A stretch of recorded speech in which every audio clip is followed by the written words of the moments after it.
wrong. It's Betsy. Betsy, Betsy, Betsy, Betsy, Betsy, Betsy, Betsy. Thank you.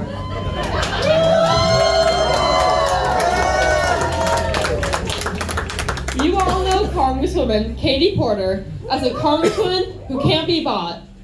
I know you've seen her taking on the bad guys in Washington. But I want to tell you about the job you don't see her do on TV. Being Luke, Paul, and my mom. I wouldn't say our family's schedule is typical for most families. No other kid I know has a parent who flies across the country each week to do their job. But even when my mom is fighting for California in Washington, she still makes sure our family, her kids, come first. Woo! Like how, no matter what time zone she's in, she always makes sure we have a home-cooked meal every night. You think her favorite tool is her whiteboard, but us kids know it's her crock pot.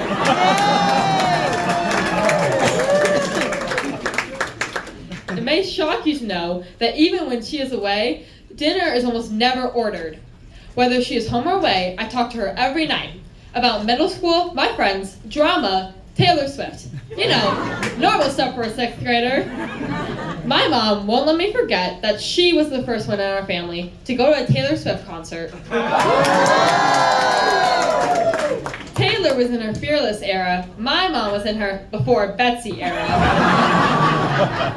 When my mom is home, we sit down to eat together every single night. My brothers and I know all too well that no cell phones are allowed at the dinner table. For them, it's the only time she's the anti-hero. My brothers and I get glimpses of that fierce congresswoman you all see on TV. She whips out a whiteboard at our house, leaving us reminders to do our chores and our homework. As the youngest kid and only girl, I am no stranger to being teased by my older brothers. But my mom always has my back. She tells me that when people are mean, I need to shake it off.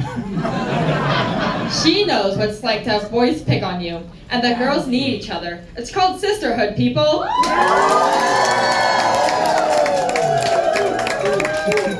Sometimes people ask me what it's like to have a mom in Congress.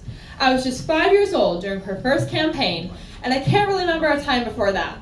But now that I'm older, I notice things that I admire about how my mom represents us in Washington. I know that being a politician means that you have to do some things that are cringe. But a lot of members of Congress, those moments, unlike a lot of members of Congress, those moments are rare. She's pretty funny and never embarrasses me too much on Instagram. I love the way she has inspired countless people, even if it means sometimes my teachers won't stop telling me how much they love her. But most importantly, I see she's always doing the right thing to help people, like standing up for women and LGBTQ plus people.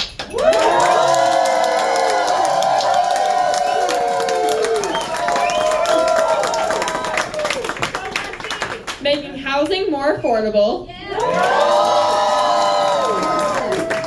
Fighting back when big corporations cheat us. And demanding more from our elected leaders. When she leaves for Washington each Monday, I know that she is going to fight for all of us. For me, my brothers, everyone in this room, and every person in this country. Mom, all of us are so proud of you, and I'm so lucky to have you as my mom. So here she is, your congresswoman, my hero, and my mom, Katie Porter.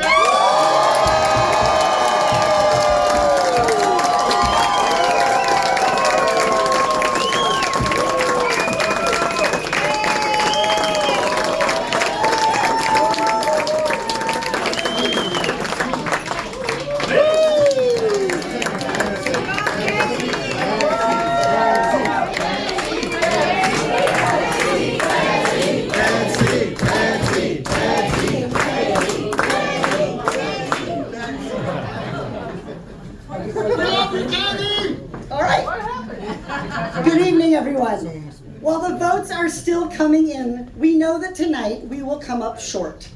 Let me also say this.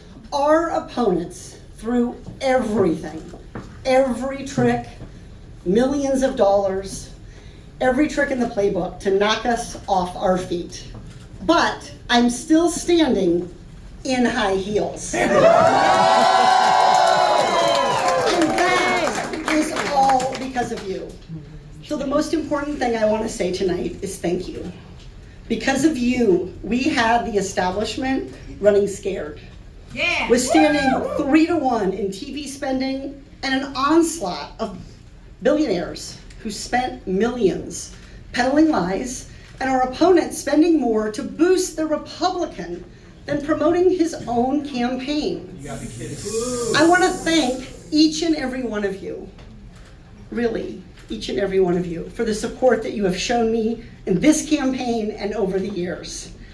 I never even considered running for office when I was Betsy's age. I didn't consider it when I was her brother's age. I never considered it until Trump was elected. We love you, Katie. Thank you.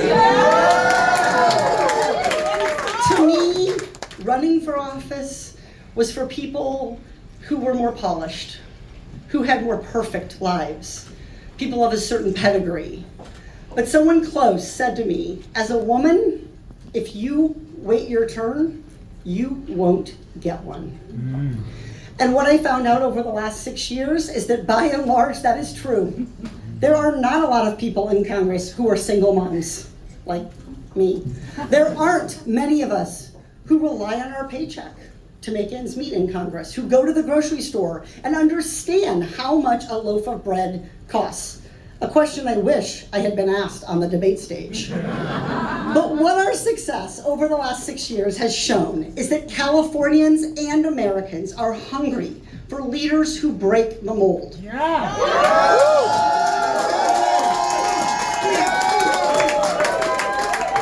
We Californians, we deserve honest leaders who are willing to call things like they are. You want elected officials who will deliver truth to power and exact real accountability from multinational corporations and government bureaucrats. You want leaders who demand better from both parties. Leaders who want progress, not partisanship. Officials whose bottom line is people, not profits. That is why we were able to turn heads in this campaign and make the people in power listen and run scared. Let's be honest. I think all of us can agree that our government isn't working well for us, for families, for Californians, for workers, for consumers. So many of those in power are too interested in helping other powerful people instead of paying attention to the needs of everyday people. Too many are more interested in being an elected official than in actually doing anything to fix the problems that everyday people face.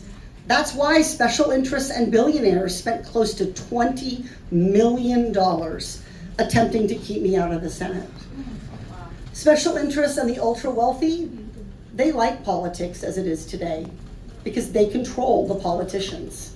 And like we've seen in this campaign, they spend millions to defeat someone who will dilute their influence and disrupt the status quo.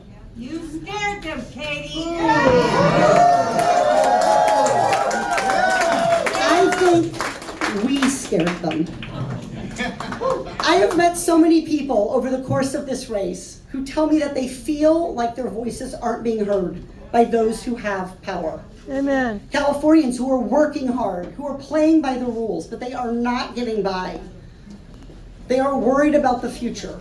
People who have to choose between childcare and utility bills. People who feel unseen and unserved by their own government, by our own democracy. We need leaders at every level of government who understand these frustrations and who want to fix it. California, you deserve a choice. You deserve to have a choice between the way things are now and the way things could be.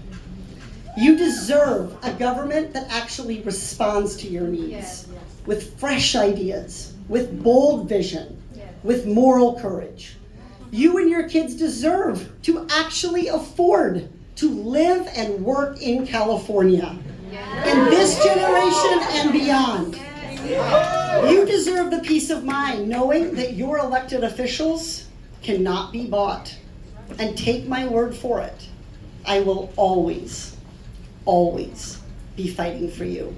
Thank you all so much for coming.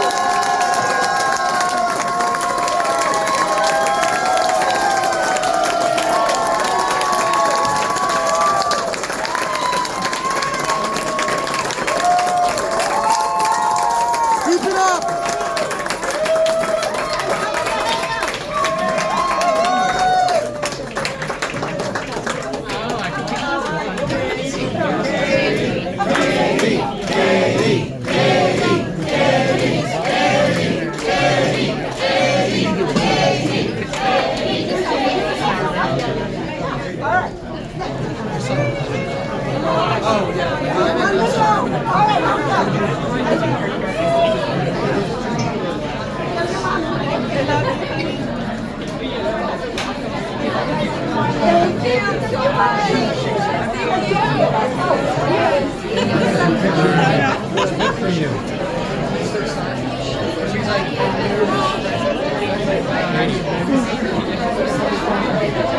Was it amazing? I feel so much better.